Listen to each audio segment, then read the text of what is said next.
Are you tired of living from paycheck to paycheck? Well, stay tuned because in today's video, we're going to be breaking down 7 ways that you can become financially free. Welcome back to the eMoney channel where we talk about personal finance. Right now, 81% of you guys watch these videos continuously and aren't subscribed. So before we get into the video, please do me a favor, hit that like button, hit the subscribe button, and turn on those post notifications. The first thing that you want to do is tell your money exactly where you want it to go and what you want it to do. This is done through budgeting.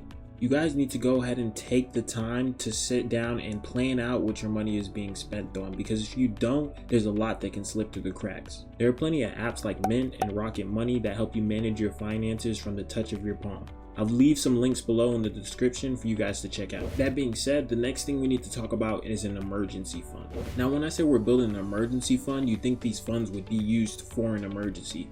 But ironically enough, most of these people pull out of this fund for things that are not necessarily urgent. Emergency funds should only be tapped into if you're doing things like repairing your home and it's unexpected, car repairs, medical bills, or you lose your job. Step number 3 to not living paycheck to paycheck is to cut out unnecessary expenses. This is going to include things like online subscriptions, eating out, buying name brand clothes, basically anything that you don't need as a necessity or to function from day to day can be cut out of your budget. Once you created a plan for your finances and cut out unnecessary spending, you need to do number 4, increase your income. There are plenty of ways to make extra income, such as selling things around the house that you don't need. You can get a side gig or a side hustle, or you can even pick up another job.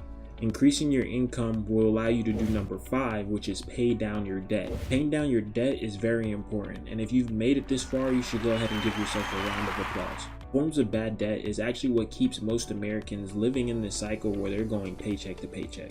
Once you've broken out of this cycle, you can do number 6, which is save and invest. Now, there are a bunch of different things that you can save and invest in, and we have some videos on the channel about that, but the main things you want to get into as a long-term investor are ETFs, bonds, and mutual funds. If you guys are interested in learning about an asset that will yield higher returns but also can be more risky and volatile in the short term, check out our video explaining what the Bitcoin halving is and how you can invest in the crypto market. Videos on the channel like those are going to lead us into our next topic, number 7, which is financial education.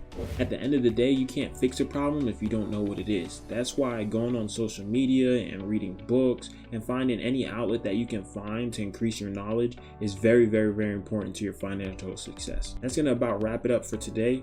81% of you guys are not subscribed to the channel, so before you click off this video, if you could do me a favor, like, subscribe, turn on those post notifications, I really appreciate it. See you guys in the next one.